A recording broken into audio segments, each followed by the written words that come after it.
According to my guest today, if you want a recipe for failure, try to know everything yourself. But if you want a recipe to succeed, build a good advisory team. I'm Carl White, principal at Mark Advisory Group, which is a healthcare marketing agency, and I'm also the host of PracticeCare. And the mission for both is the same, and that's to help private practice owners stay private. Not only is that what they want, but I really believe that care is better when it's just you and your provider at the table trying to figure out what's best for you. And nobody else is secretly whispering in the provider's ear what their own agenda is. Not a hospital, not a health system, not owners in faraway lands, whoever they might be. It's just you and your provider trying to figure out what's best.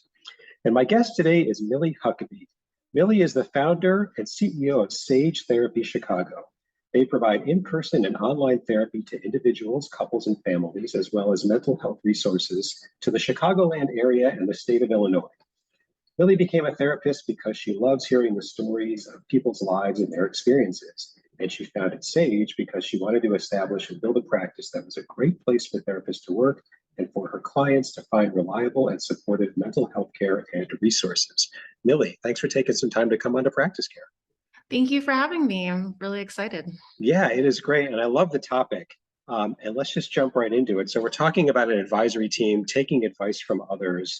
But, we've both met people that I'll say have a strong, almost lifelong aversion to taking advice from others. And if I'm being really transparent, let's face it, in the healthcare, medical, dental, mental health world, it's an accomplished field and you get there because you know a lot and you can absorb a lot. And some people out there think, well, I know it all or I can learn it all. But here you are saying take advice, but they have an aversion to it. So how did you come to this point of view? I need an advisory team. I need the advice of others to succeed. A couple different ways. I think just when I was considering starting the practice, just when I started doing research, all the different steps, all the different components. I went to grad school for therapy. This was starting a business and there was a ton I didn't know. And I just really had to admit that to myself and know that, there's people who've gone to school for years in this, and why not? Right. Utilize those people and what they do best. Right. And how long has Sage been up and running? Almost exactly 2 years. It was October 23rd when we really launched, and I saw my first client. So two years ago. 2 years and 3 days. There you go. We're recording this on October 26th. There you go, 2022. So the idea of I'm opening a business or practice that has a business side. They're not teaching me any of this. For you, was it, I need to find the advice? Did that hit you right away when you were contemplating opening a practice, or were you open a bit and you said, oh my God, I need this? How did that come about for you? It was pretty immediate. I had been looking into the different steps of what it takes. And also just researching other practices. There's a ton of great therapists in the area in Chicago, and looking at what have these people done to be successful. I did pay, and I would advise anybody to do that, for consultation around what it looks like to start a practice. So that was kind of the first step. And then even hearing all the different components, it's really realizing the importance of having a team around you, because I wish, and one day I would like to start a class in therapy grad schools around business and starting a practice, because that part is just really, really not covered. I would love to join you. Once I went to, I approached a chiropractic college, and the reason I picked them is because they actually had a single business class, and I thought maybe but you look around and they don't have anything. And I actually got a hold of the person who was in charge of that class. And I said, can I sit in the back and listen to what they're being said? I'd ultimately like to help them because they're going into this, and they're going to open up a practice. And the response I got was, well, you're welcome to exhibit at our vendor day with everybody else. And I just said, but no, I'm not going to do that. That's not why I called. That's not what I think the need is. And you're sending these poor sheep out to slaughter because, oh my God, for all the reasons So that's the business side. So your advisory team, give us a sense of what expertise do you have on your advisory team today? Yeah, well, I have talked to, so I do pay for consultation from two consultants who have started their own practices in the past and were very, very successful at it. So I talk with them, but then realized I need like an accountant, marketing. How do you go about marketing? Mhm. Social media, like many different components, HR, how do you do payroll? So looking into like all those different facets of what does it mean to like run a business. I through word of mouth a lot with the consultants, trying to kind of talk to friends within the industry as well. So Mhm. that's kind of how it started, like with word of mouth, but realizing the more that we grow, the more advisory of an advisory team that you need as Right. well. Right. Same with financial goals. What's a balance sheet? You know, at first I was like, my cousin who's in accounting, he was like, oh, like, what's your, like asking about profits and just all these different things. And I was like, what's that? Yeah. Yeah, he was like, what's your P&L? I was like, I don't know what that is. So again, just realizing like I need to definitely get educated on this and through the people Yeah. who do What do this. those things tell me that I need to know? That's sort of the next thing is I look at my balance sheet. I know what it is, but I don't stare at it for very long, but I know what it's supposed to be telling me. And Yeah. I know what bad looks like. I know what good looks like, but I had a lot of business training. And so Mm. you should look at your P&L. Okay. And once I find it, what should I look for? you know? Yeah, Yeah. absolutely. And same with billing as well. I mean, that's a whole other component. A lot of people they do teach themselves over time. I when I started, I had a lot of clients that had followed me from a previous practice. And so just kind of finding the time. So like I think it's also a lot of like time management because it's like wanting to give obviously the best care possible to clients.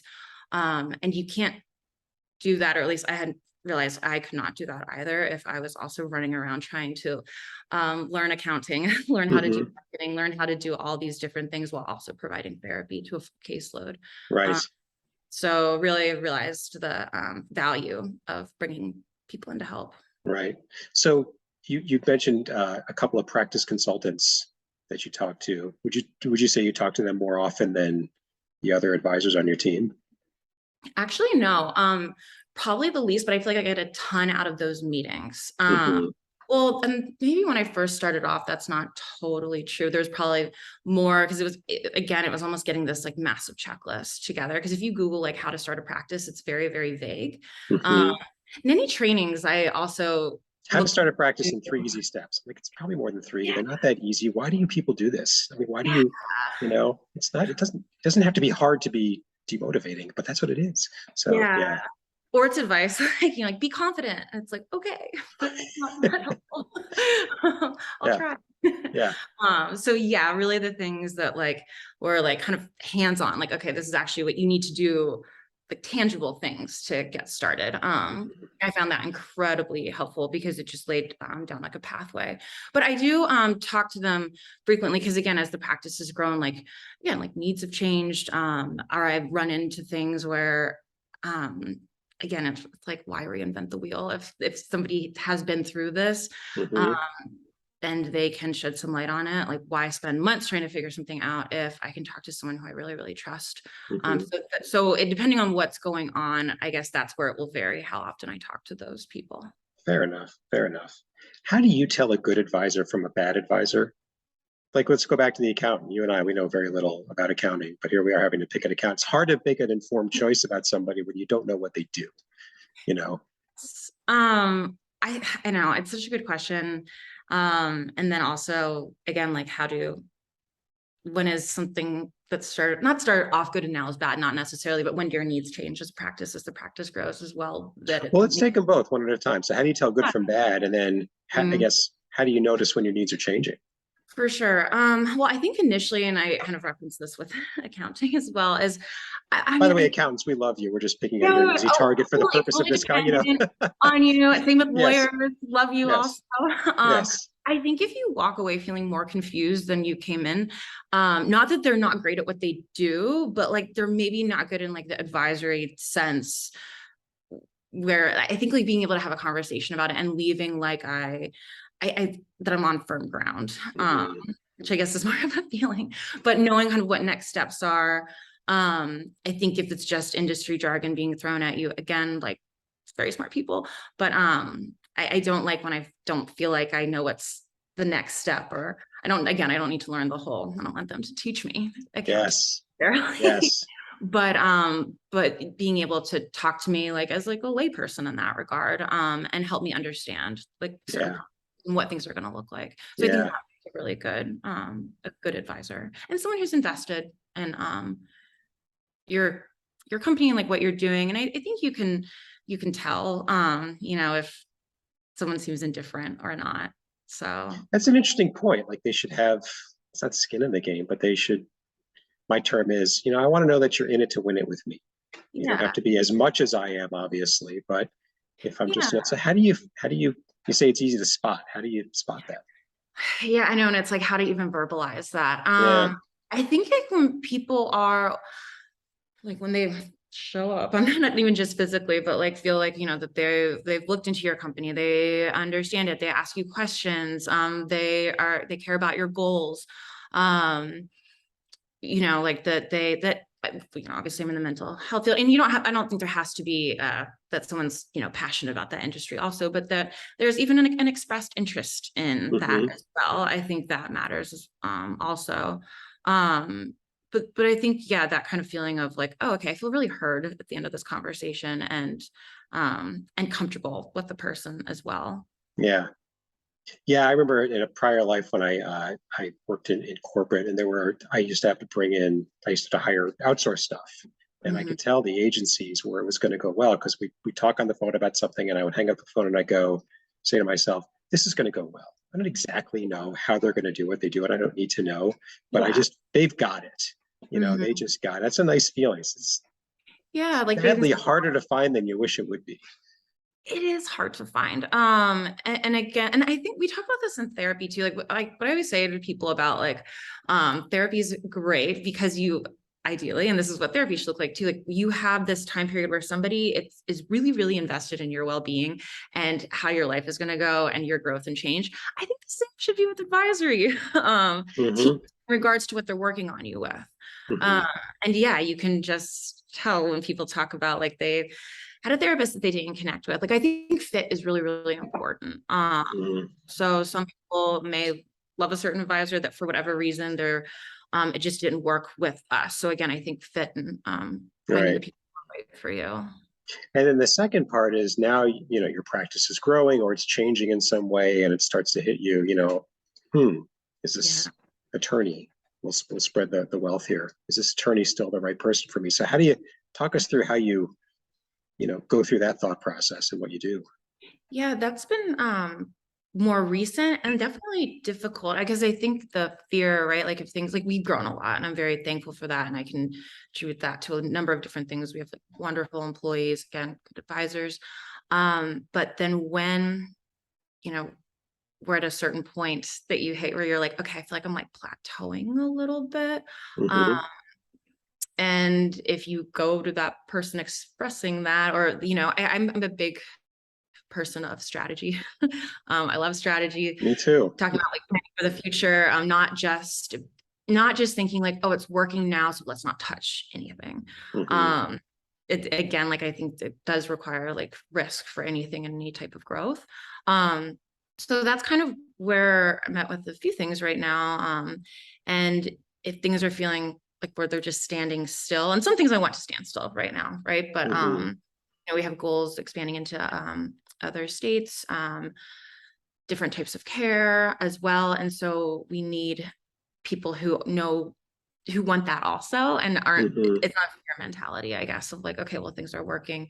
Let's not change anything because then you're not going to really get there. So that's kind of, I think, the challenge right now, but it's really hard because when things are to that point, you don't want to do something that then does the opposite. And Mm-hmm. it's like, it's kind of blow up everything you've been working on. So, no, it's very Yeah. difficult. So you're saying, you have a new goal. We want to expand into Wisconsin and Illinois. I'm making this up. And you talk to your Mhm. accountant about that. You're just not sensing, is it that, you're not sensing any reaction, excitement, anything, or what's the Yeah, well, I clue? will say my accountant's so excited about that. Yeah, but Yeah. no, I think not even just anything. I would say like revenue.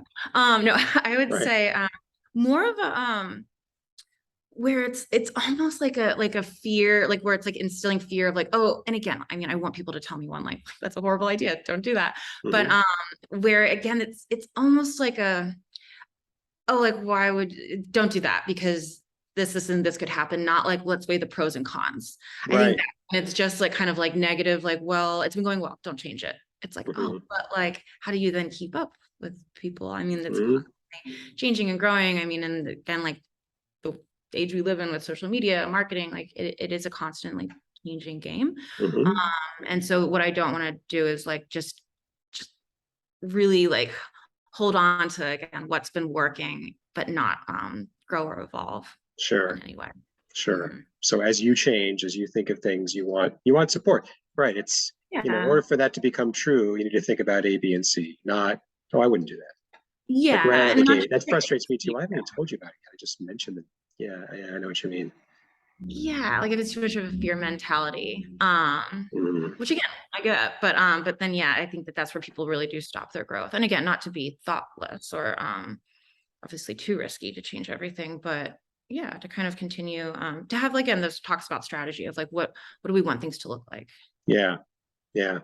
And then, the idea of successfully, using an advisory team. So you take the time to build it. You've got Mhm. X number of advisors that you go to. What have you found works well to getting the most out of your advisory team? What do they need from you? What do you ask of, how does it, what do you think? Yeah, I think like transparency, collaboration. I get energy out of collaborating with people.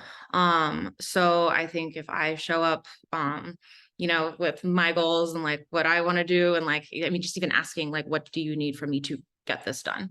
Um, Hmm. and if I can't do that, I can tell people why. But if I ideally I can. So I mean, I want to make other people's jobs as easy as possible too, in a productive way. But I think that that collaboration piece again is like where you feel like you're working together and you're not just someone that they're like ticking off Right, for a meeting on their day, like finish that, okay, won't look at it again for a month or something like that. right. So proactive, Yeah, definitely. proactive and Proactive. telling what they, right. Do you ever have advisors talk to each other?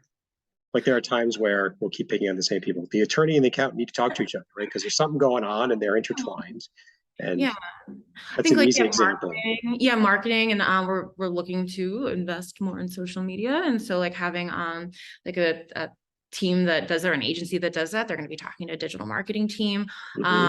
They're different, as you know, Hmm. marketing, but they also they really overlap in many ways too in terms of how you know market your brand and everything. So I think that there's those components, and yes, legal as well. Hmm. Um, Depending on what's going on, and Right, yes, accounting and stuff like that. right. Accounting and HR. HR is kind of a new, mentioning that we want to expand to different places. We really want to make sure we're on really solid ground here to be able to keep expanding. Um, Hmm. so, there's going to be conversations there with people as well. Sure. Do you ever have like an advisory team meeting? Like, I don't know, I'm making this up as I think about it. Once or twice a year, let's get everybody in a room, either online or otherwise, and just share what's going on. You can say, look, in the next year, we're thinking of doing X. I want you all to know about it, talk to each other, make sure. Do you ever do anything like that? So at this point, we haven't. It's a really good idea, and it's something that I've thought of. And again, so right now we're 33 clinicians, including myself, which is pretty big. That's I big. think, yeah, yeah. Like I think that that's going to become, and we're hiring right now too. That's going to become more, the more, I guess almost essentially going with the goals, like spread out we become, right? Like I Hmm. think that's where, because right now we have all staff meetings for all the therapists, Right. and supervisors, but no, we don't have the other advisory teams from the different industries. But I think it's something that it's we're getting there. That will, I Yeah. think, just really really helpful and save a lot of time too. So hey, I'm not like running to like 6 or 7 different meetings, and Yes. that everyone knows each other. And I think even bringing other people in. So our staff right now, we have a clinical director of operations, intake coordinator. So we're really building our internal team. And then, so they're going to be working more and more with our, say, external team. So Right. having them brought more in meetings also, Right. where we are right now too. Right. It sounds like you have a good thing going on. I mean, the practice is expanding. You've You've realized what I think a lot of people don't, which is I can't know it all myself. And seems the other thing you've realized is I don't really have to. I just have to find good people to help me. Just Mhm. like any other organization of any size, where, if you think about the organization chart of a business, there's lots of functions. You can either hire them or you can get advisors. Nobody would think twice about hiring an attorney if they felt they needed to. But then they Absolutely. take the outsourcing path instead and say, "Oh, I don't need that." That's a bad example, but you know what I mean. Practice consultant, for example.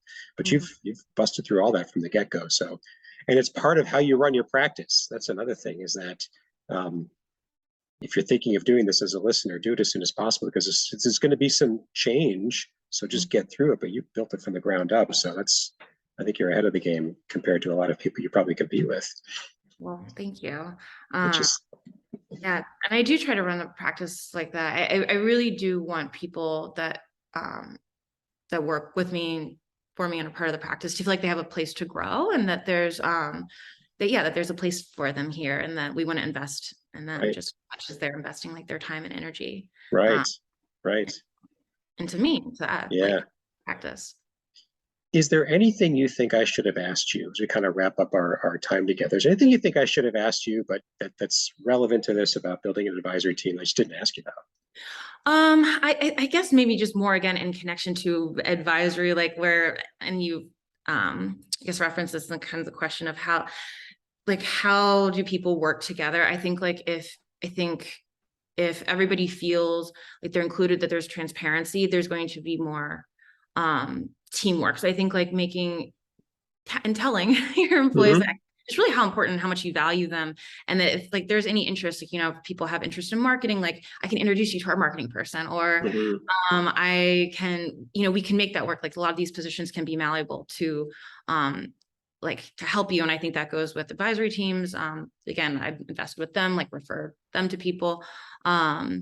So no, I think that in terms of, but yeah, just talking about like really valuing your team, and that is Right. going to be reflected in the practice. So Perfect. Right. Makes a lot of sense. When you say it out loud, it makes a lot of sense. yeah. Yes, care about your people. Exactly. And your advisors. And then my other question is for listeners who are thinking, they like what you're saying, and they say, you know what, it's time I stop. It's time I start getting some outside expertise. What are one or two tangible steps you would advise them to take as soon as they're done listening to kind of get going on this path? Yeah, network within your community, and not just like a general networking, like really reach out to people. If you see a practice that you like what they're doing, reach out to the owner. See if there's if they do any consulting services, or if they're part of a consulting group. I'm part of a practice owner consulting group also, and that has been wonderful. And paying for consultation is just really Mm-hmm. important, I think. It provides you those stepping stones, the ultimate list of what are the things that you need to do, so it doesn't just feel so jumbled and so abstract. Right. um, so help, I guess, yeah, ultimate advice, get things further tangible, and what you're going to be doing next. Right. So So much. instead of reading, be confident, they'll tell you, this is Yeah. what we mean by that. Here's how you Yeah. can start doing it. Right. You're confident when you know the next step. It really Exactly. What do works you mean specifically? Yeah, that's right. Well, together. well, awesome. Well, Millie, again, thank you for taking some time to come on Practice Care, share your ideas and your experience about this. Really important. I really, really value it. And so will those who are listening. Once again, Millie Huckabee, she's the CEO of Sage Therapy in Chicago. And Millie, we're going to put the contact info that you gave me into the show notes for this episode. So anybody who wants to reach out and ask you some questions, they can do that. And a couple of points before we wrap up. First, if you have an experience with the business side of your practice like Millie, or someone like me that serves private practices, and you've got some expertise that you'd like to share, well, then we want you to come on Practice Care as soon as possible. In the show notes for Millie's episode and for all episodes, there's a link you can click on. It's just tell us what's on your mind so that we can get you scheduled as soon as possible. And then finally, if you haven't done so already, please subscribe to Practice Care on Apple Podcasts or wherever you listen to your podcasts. Thanks very much, and until next time.